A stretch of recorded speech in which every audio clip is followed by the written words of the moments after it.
নন্দকুমার সমবায় সমিতি জয়লাভ করল তৃণমূল কংগ্রেস। নন্দকুমার ব্লকের দক্ষিণ নারকেলদা এবং বেঙ্গিমদিয়া সমবায় কৃষি উন্নয়ন সমিতি নির্বাচনে মোট আসন সংখ্যা ৫৫টি। সেখানে তৃণমূল কংগ্রেস জয়লাভ করেছে ৪৮টি আসনে, বিজেপি ৭টি আসনে জয়লাভ করে।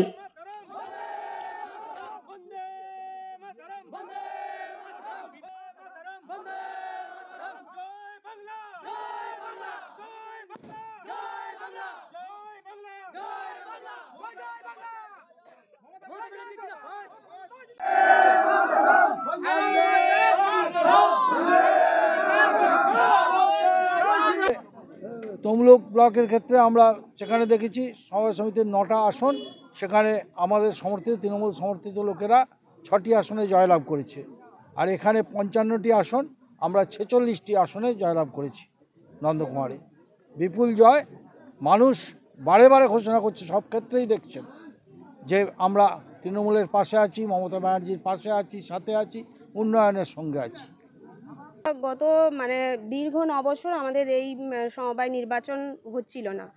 যাই হোক, যদি ৯ বছর পরে হওয়ার পর আমাদের এই ৫৫টা আসনের মধ্যে আমাদের এই দক্ষিণ নারিকেলদা ৭টা আসনে জয়লাভ করেছে। আগামী দিন ওনারা বাড়ি বাড়ি সন্ত্রাস সৃষ্টি করেছে এবং ভয়ের বাতাবরণ তৈরি করেছে, যেখানে আমাদের প্রার্থীরা খুব ভয়ে আতঙ্কে ভোটাররা যে আজকে ভোট দিতে এসেছে, এটা আমাদের পক্ষে সৌভাগ্য যে ওনারা সুষ্ঠুভাবে ভোটটা দিতে পেরেছে। যেভাবে ওরা ভোটটা যাতে না হয় অনেক রকমভাবে চেষ্টা করেছিল, দুর্নীতি এবং চক্রান্ত অনেক রকম করেছে। শেষে কিন্তু আমাদের নৈতিক জয়টাই হয়েছে। আমাদের 7 জন জিতেছে। আমরা এতে খুবই আনন্দ। যাই হোক, আমরা 0 থেকে 7 হতে পেরেছি এবং গভর্নিং বডিতে আমাদের একজন মহিলা সদস্য যাচ্ছেন, এটাই আমাদের কাছে অনেক বড় জয়। এবং এই জয় কত লড়াইয়ের পর এসেছে তা ভাষায় ব্যাখ্যা করা সম্ভব নয়। ভোটের পূর্ববর্তী দিনগুলিতে ওরা যেভাবে সন্ত্রাস সৃষ্টি করেছিল, এমনকি বহিরাগতদের এনেও অস্ত্রশস্ত্র এনে আমাদের পরাভূত করার চেষ্টা করা হয়েছিল।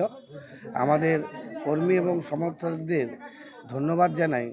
ওরা ওদের এই সন্ত্রাস বা ভয় দেখানোকে ভয় পায়নি, তারা নিজেদের উদ্যোগে লড়াই চালিয়ে গেছে এবং 7টি আসনে জয় ছিনিয়ে এনেছে।